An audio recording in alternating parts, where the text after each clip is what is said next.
વડોદરા છાણીના અગ્રણીએ જન્મદિવસની અનોખી ઉજવણી કરી. અગ્રણી નિશિત અમીને ધાબળા વિતરણ કરી જન્મદિવસ મનાવ્યો.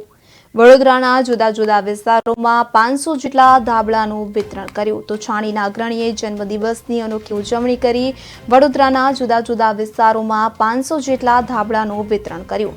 શિયાળામાં ગરીબ પરિવારોને ધાબળાનું વિતરણ કરવામાં આવ્યું. તો આપને જણાવી દઈએ કે ગામના યુવા અગ્રણી નિશિત અમીને પોતાના જન્મદિવસની અનોખી રીતે ઉજવણી કરી હતી. અગ્રણીએ વડોદરાના જુદા જુદા વિસ્તારોમાં 500 જેટલા ધાબળાનું ગરીબોને વિતરણ કર્યું હતું. નિશિત અમીને કે જેઓ આખા વર્ષ દરમિયાન અનેક સેવાકીય પ્રવૃત્તિઓ કરતા હોય છે, ત્યારે ગતરોજ તેમના જન્મદિન નિમિત્તે વડોદરા રેલવે સ્ટેશનની બહાર રોડ પર રહેતા તેમજ પંચમુખી હનુમાનજી મંદિર પાસે રહેતા ગરીબોને ધાબળા વિતરણ કરી જન્મદિવસની ઉજવણી કરી હતી.